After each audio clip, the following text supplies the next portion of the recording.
Hello, and thank you for tuning in to the Stuff I Heard podcast. I'm your host, Joshua Peak. We are getting ready for Jeep Invasion. I don't know if anybody's interested, but here in the next weekend, there's going to be, I don't know, a few 100,000 people descending upon the Pigeon Forge area of Tennessee for Jeep Invasion. And this will be my third year going. I'm actually really excited about going. I don't have a Jeep. I have talked on here about how I want a Jeep, but it's one of those things where um, if you're friends with a bunch of people who play soccer, you're going to play soccer. If you're friends with a bunch of people who do online gaming, you're going to do online gaming. You're friends with a bunch of people who like to hunt, you're probably going to get into hunting. I'm friends with a bunch of people who have Jeeps and love Jeeping. And yeah, I'm descending towards that direction. This will not take away from my obsession with Star Wars. I think that the leisurely enjoyment of a wonderful franchise designed by very smart and creative people is really cool to watch. But also, I need something to do. I need something to do, and I've come upon this sort of discovery talking to other guys. Every guy needs something. You need something to do that's not your family. It's not anything to do, but something you enjoy to do. I know a lot of guys who say that their thing is they love to go camping or they love to go hunting or fishing or you name it, rock climbing. Um, they need that thing. It just scratches some weird itch in their brain. And I'll call it a deficiency because ultimately it's because women can create life. And as guys, we feel inferior because we can't. We can procreate, we just can't create life. I mean, women actually grow human beings inside of them and expel them into the world like some kind of alien movie that then become living, breathing other people with thoughts and ideas and obsessions. And whether we like it or not, that is the lot in life. Now, women will say, well, we got a bad shake in things. Eh, okay. I mean, I'm glad I'm not a woman. I would hate the idea that I am going to have to basically use my body to grow something inside of me, and that's sort of my purpose of being here. I mean, it seems like a awful, sentence to life of this is what you're made for. It's like what? Um, but also it's very envious. It's very beautiful. It's very amazing that God has made us this way that women can grow human life inside of them. And let's face it, it's happened to a lot of us because that's why we're here. That's how that happens. As far as I know, they're not printing us off in some factory somewhere, not yet. Uh, so, as guys, we feel like we have to fill some void, and that void can sometimes be creative. It can sometimes be destructive. Um, Josh says while he's sitting here talking onto a microphone in a podcast room and in a former bedroom that's now full of Legos that are Star Wars themed and blah, blah, blah, blah, blah. I get it. I'm part of it. I'm part of the cycle. Now, I have been looking at Jeeps sort of obsessively over the last 3 years, ever since I got the itch. And I really say that the itch started probably, well, it was before Danny. It was before I met Danny. I really wanted a Jeep when I was younger. Um, but I always knew that my mom had said, well, those things are dangerous. Their insurance is higher because you could fall out of them. And I thought that was a real thing. I thought, holy cow, there's people falling out of vehicles all the time. My mom was an ER nurse. So her thing was always go as tragic as possible because that's what she sees. So she didn't take into account there's a lot of people who are like responsible and I don't know, use seat belts, stay within their vehicle, that sort of thing. To be fair, when I was younger, I probably would have fallen out of it, or I probably would have had friends that weren't buckled in and they would have fallen out. So I can't say that she's completely wrong. Okay. Now, as an adult, as a 50-year-old man now, I can tell you that I am not the kind of person to do that now, nor will I allow anybody to get hurt like that.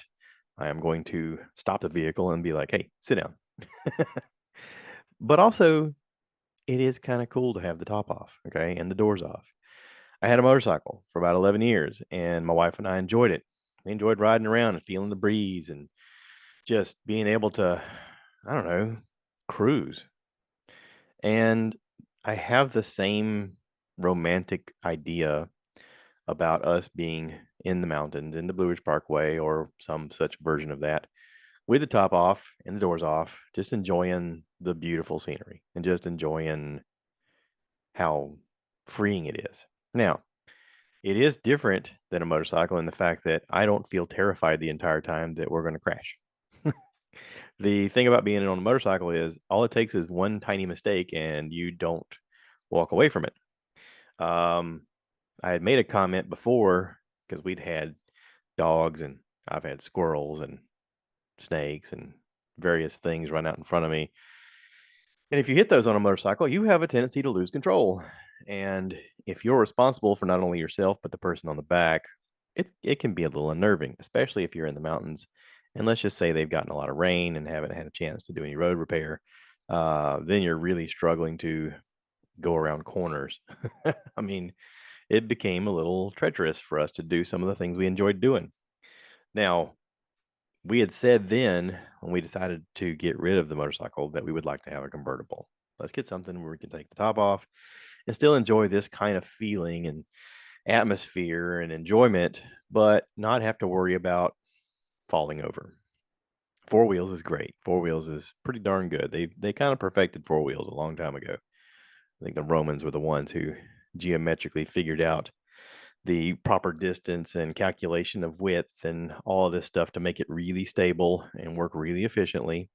That's why all of our roads are measured a certain way because it works. Mathematically, it works.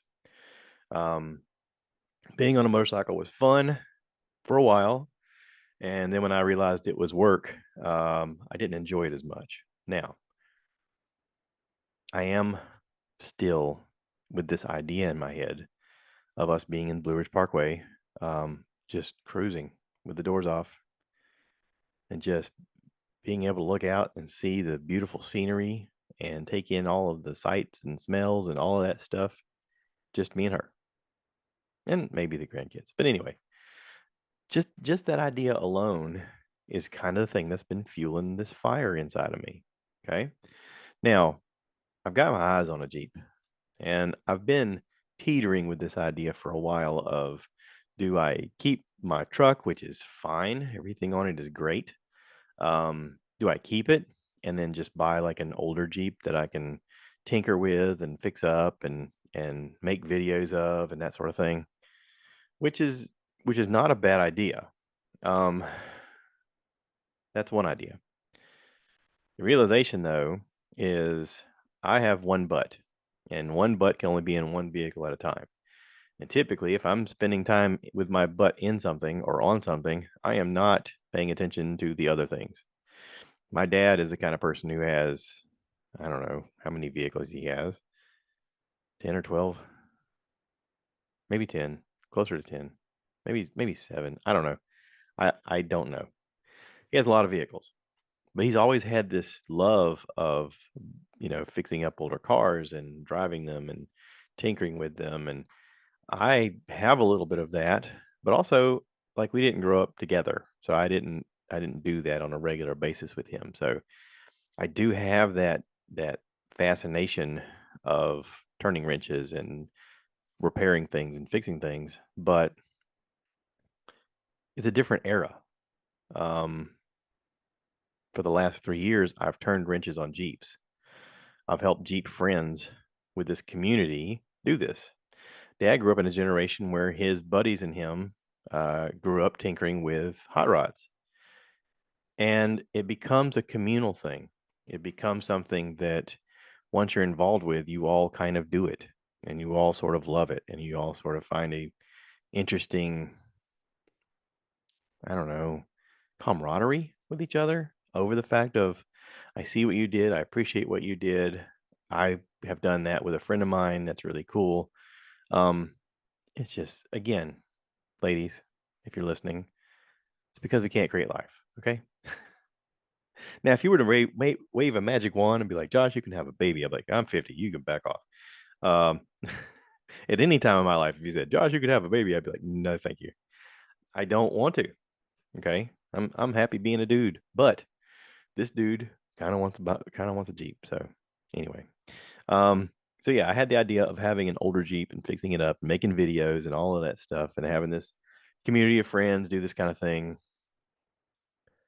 But if I went ahead and traded in my truck and got a nicer, newer Jeep with a lot of the bells and whistles already to it, that's kind of more my wheelhouse of what I'm enjoying. Um, I enjoy some creature comforts. I enjoy a strong air conditioner. I enjoy having my backup camera work really well. I enjoy a lot of these things, and I would also enjoy parking in the garage, which I've already measured, and the one I'm looking at will park in the garage just fine. So there's that.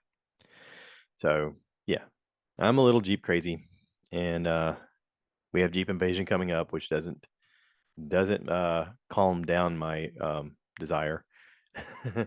I actually reached out to a local dealership here in town that has a used Jeep on their lot. It's 2 years old. Um, and I requested that I could do a test drive on Monday. I don't know. I mean, listen, I'm not a spur of the moment decision maker. I want to test drive it. I want to see what it's like. I want to drive it and just answer a lot of questions in my own mind.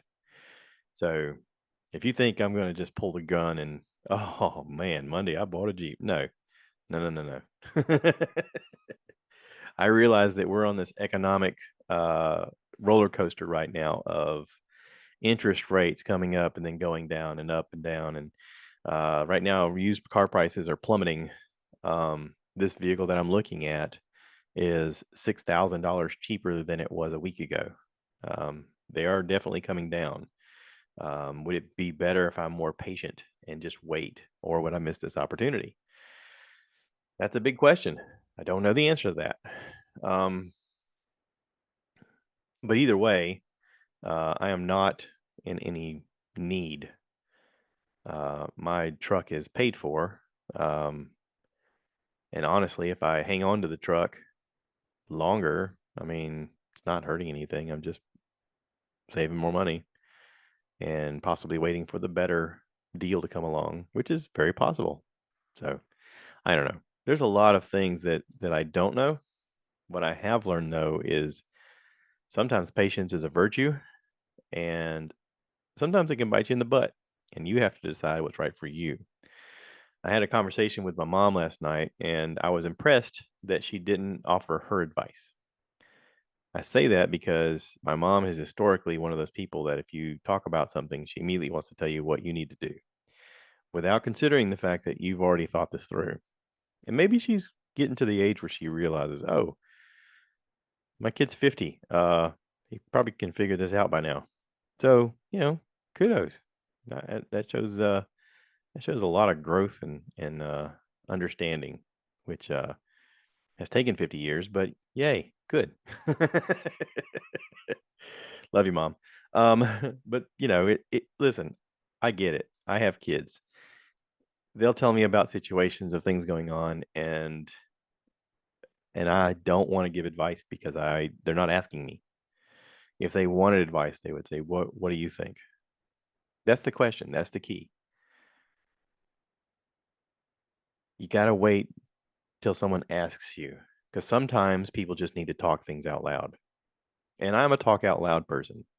Whenever I have a contemplation about things, I like to say it out loud because I don't know, sometimes hearing it out loud makes it more real than just living in my brain. And when I say it out loud, I can measure it a little differently. I don't know if that makes any sense. If anybody else is that way, let me know because I don't know. I may be, uh, I may be weird and just I'm the only person doing that. But who knows? I don't think so. I think there's other people like that. So let's talk about some stuff I heard. Okay, I know I talk a lot about a little bit of everything, but I did listen to an interesting podcast And I don't know. I don't know if I really want to tell you guys about it because it was so awful. Um, not awful in like quality awful, awful in content awful. You guys probably know I love listening to Timesuck. Timesuck is a really interesting podcast. And Dan Cummins, Cummins, is the host. He is a stand-up comedian, um, but he has this obsession with the strange and the unusual. And the blurb of his podcast, it says each week, Dan Cummins enthusiastically deep dives into everything from cults to killers to conspiracies, absurdity, and sarcastically sharing the best of what he uncovers with you. Join the cult of the curious. And this week, I was looking for something to listen to going back and forth to work, and I happened upon his newest episode, which came out August the 12th. It's 2 hours and 20 minutes long. It's about the Kid Willie sex cult. Um, and I got to tell you, it was rough. Um, yeah, it's about this guy who basically started a cult and turned it into a sex cult and did horrible, awful things to young girls and kids. And yeah, it was disturbing. It was disturbing. But, you got to find balance. Okay. So, I mean, I say that because I had to balance it out with something that wasn't so heavy. And listen, he does a great job of balancing things on his own podcast where he will give you the awful details and then he'll give you the jokey ad lib of what he thinks on the side, which I enjoy. I like the fact that he can sort of talk about these things. And, he made a comment that sometimes reading this stuff can get really depressing and really introspective enough to make him a little crazy. But he's found ways to make jokes in the situation to describe the things that people do that are sometimes horrific. And it was good. But I needed something to balance. So I found a silly show on Netflix to watch called the Decameron, Decameron. And this was silly. It's on Netflix. It says on the blurb here on Google, it says set in 1348 during the Black Death, the plague, um, the deadliest pandemic in human history, exploring the timely themes of class system and power struggle and to survive in the time of pandemic. So it weirdly mimics what we just went through or are going through. Um, this was pretty good. It was silly. It was very silly. A lot of silly characters. I enjoyed it because it did take my mind off of the Kid Willie sex cult. The awfulness of that. But also like it in mirroring what we're going through, they were saying out loud some of the things that were said before. Hey, we're going through this awful thing. People are dying. Let's take a vacation. I mean, the silly things. There's a power vacuum. If we do this now, we're in control. I mean, it's done in a fictitious sort of reminiscent of what really went on during this time in human history in the 14th century. But um, it's kind of the tale of what happens with humans in general. Um, yeah.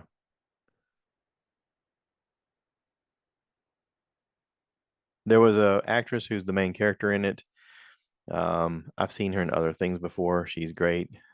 She has a unique look because, um, a lot of people have this classic Hollywood style, and she was in a show called Sex Education where she was a student at a university who was just unusual and dressed really crazy and believed in aliens and that sort of thing. And she's got these really wide, bright eyes and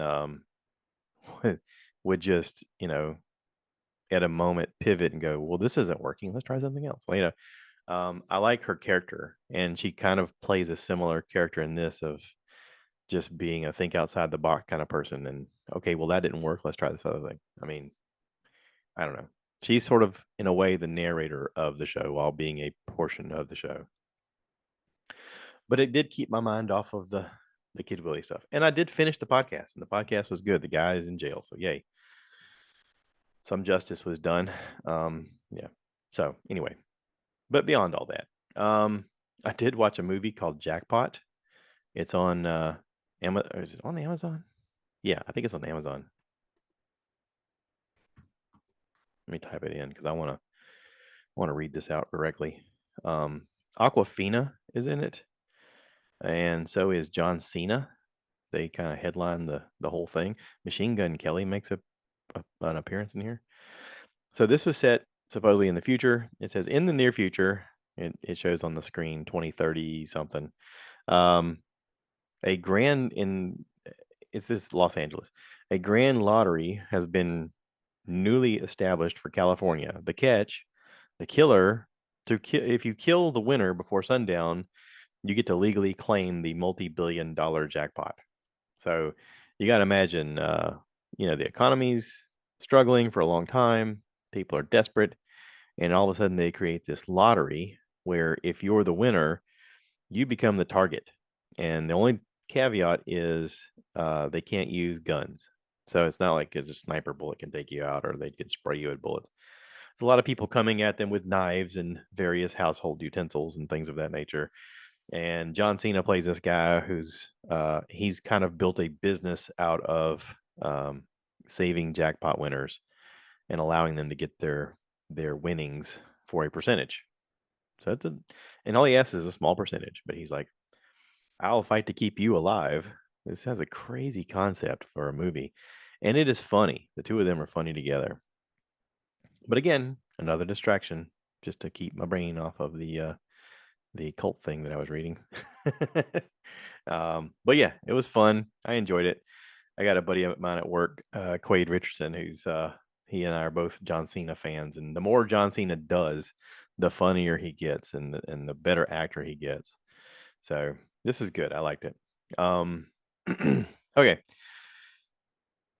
So then there's a show called Umbrella Academy, and this guy I work with named Jason had recommended Scavenger's Reign, and I talked about Scavenger's Reign on here. He and I watch a lot of the similar shows, and I finished Umbrella Academy this week. And he texted me out of the blue and he says, have you seen the latest season? And I said, yes. And he didn't reply.